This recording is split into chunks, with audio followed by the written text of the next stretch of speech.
মুছলমান আৰু অসমীয়া এই দুটা শব্দৰ মাজত মোৰ সদায় কনফিউজ লাগি থাকে। এতিয়ালৈকে তাৰ সংজ্ঞাটো মই বিচাৰিয়ে পোৱা নাই। একাংশ ব্যক্তিৰ মতে অসমত থকা কিছুমান মানুহ অসমীয়া আৰু কিছুমান মুছলমান। মুছলমানৰ অৰ্থ কি আচলতে জানেনে?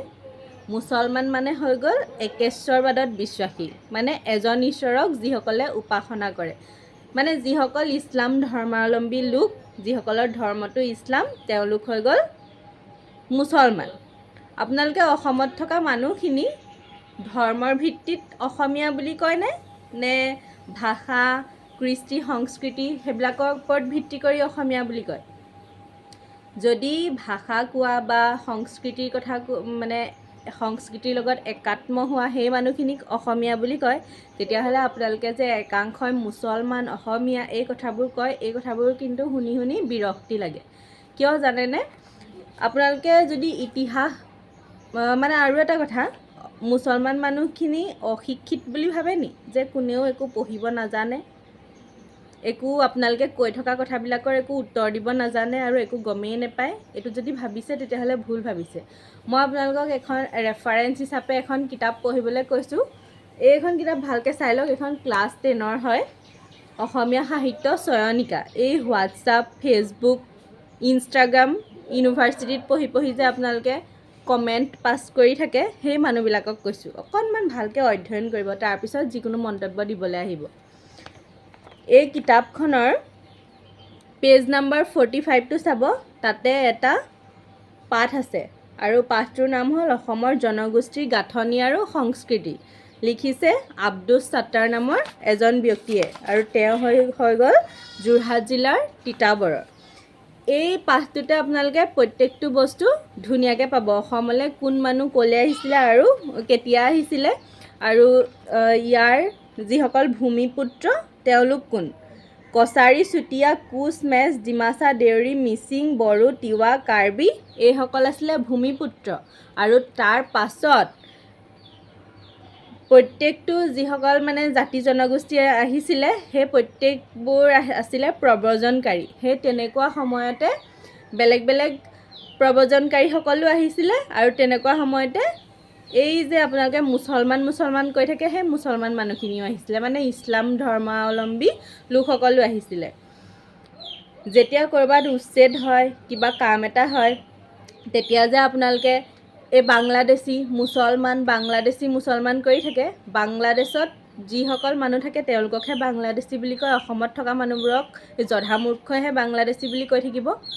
উচ্ছেদ কৰিবলৈ যায়, উচ্ছেদ কৰি আকৌ তেওঁলোকক এফালে দেখুৱাই দিয়ে উচ্ছেদ কৰিছে, বাংলাদেশীক উচ্ছেদ কৰিছে। কিন্তু বাংলাদেশীবিলাকক যদি উচ্ছেদেই কৰিছে, তেতিয়াহ'লে ধাক্কা মাৰি বাংলাদেশত পঠাই থৈ আহিব লাগিছিলে। আকৌ সেই মানুহখিনিক কেলৈ মাটিৰ পট্টা দিয়ে, কেলৈ তাৰ বিনিময়ত পইচা দিয়ে? যদি ইয়াৰ ভাৰতৰ মানুহেই নহয়, অসমৰ মানুহেই নহয়, তেতিয়াহ'লে আপোনালোকৰ মাটি পট্টা দান কৰা, সেই উচ্ছেদৰ বিনিময়ত পইচা দিয়া, সেইবিলাকৰ অৰ্থ কি আছে?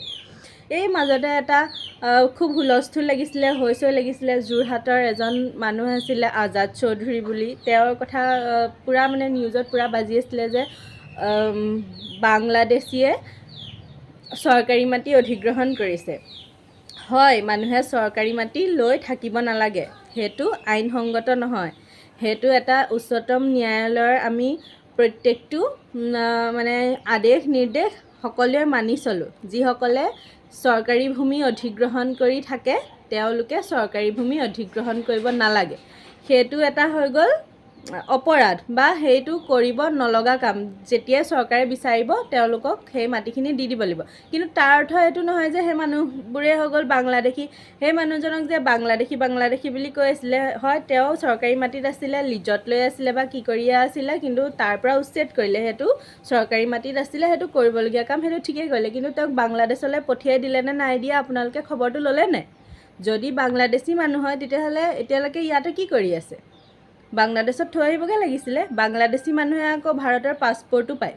বৰ বেলেগ ধৰণৰ চৰকাৰ কিন্তু এইখন। আকৌ এতিয়া ক'লে কিছুমান কথা মানুহে বেয়া পাব। এতিয়া যিবিলাক ঠাইত উচ্ছেদ চলি আছে, তেওঁলোকক যে কৈ আছে বাংলাদেশীৰ উচ্ছেদ চলিছে, কিছুমান মানুহে বৰ ভাল পাইছে আৰু আমিও ভাল পাইছোঁ যে চৰকাৰী মাটি উচ্ছেদ হৈছে।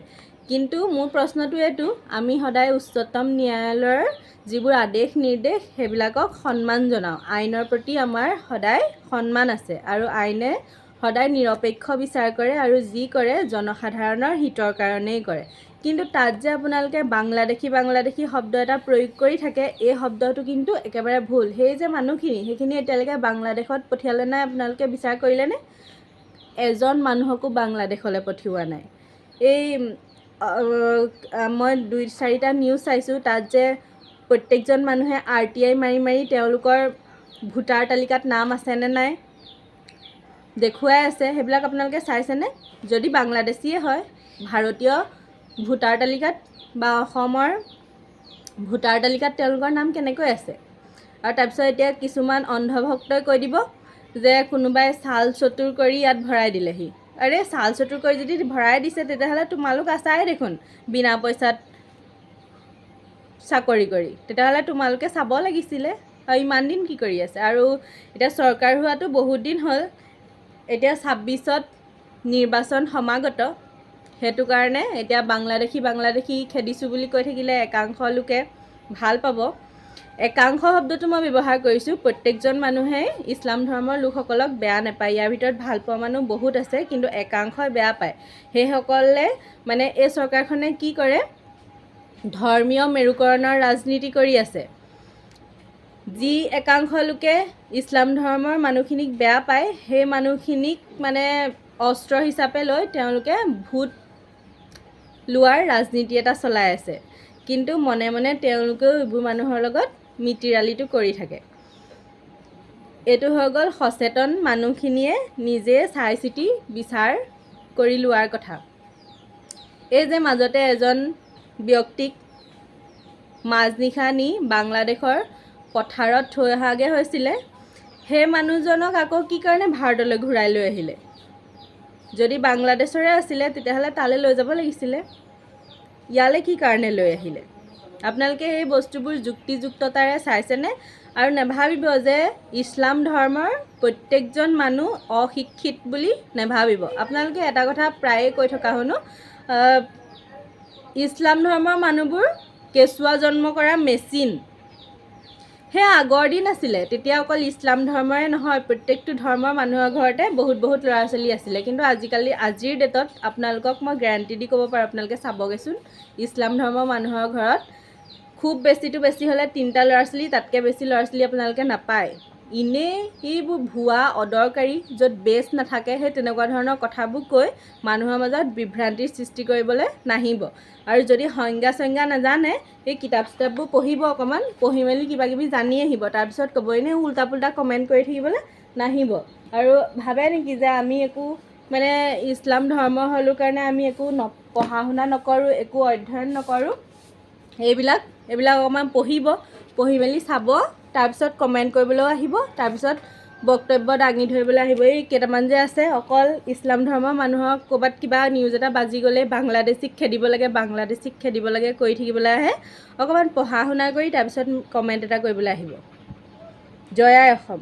ধন্যবাদ।